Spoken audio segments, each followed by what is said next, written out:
waa tahay waa mahadsantihiin saaxiibada waxa u sheegayna waa kan ceelka shidaalka ee u dhawaa wasil waa kan waa mid kamid ah dhaqaalaha dalka uu leeyahay laakiin aan laga faa'iideysan sida inii muuqata halkan waa afka ceelka ayaa ku yaala waa la daboolay saa u jeedin dabool ayaa la saaray laakiin shamiitadan inii muuqata waa shamitadii ceelka macnaha marka lagu dhisay inkastoo afkii la qufulay haddana la duuway si aan dadku uga faa'iideysan dabcan waa ceelasha shaliyada Mareykanka ayaa qufulay laakiin waa dhaqaalaha galmudug ay leedahay waa taas intaas banaan oo dhan waa ceelkii inii muuqato dhan waana si waxay u baahan tahay dadka iyo deegaanka looga faa'iideeyo ehelkana waxa u sheegaynaa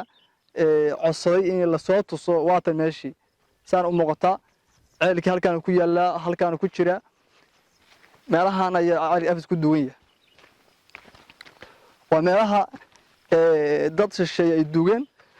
malaha qiyaastii ceelkii afkiisa inta ku jira halkaan ayuu ku jira ku duugan yahay waxa inii muuqataa waa shamitadii ceelkii dhismihiisii ama barxadiisii oo marka hore la shubay afkiina waa la duug inta ku jira ceelkii afkiisa marka waxaan idin sheegaynaa waa tan dabcan ceelkii afkiisa waa kan deegaankii wasil buu ka hoos yimaadaa deegaanka riiga ayuu ku yaalaa marka waxaan leenahay soo dhawaada ceelkiina waa kan afkiisana waa la duugay laakiin barxadii waa tan dadkii deegaanka ha looga faa'iideeyo ma santi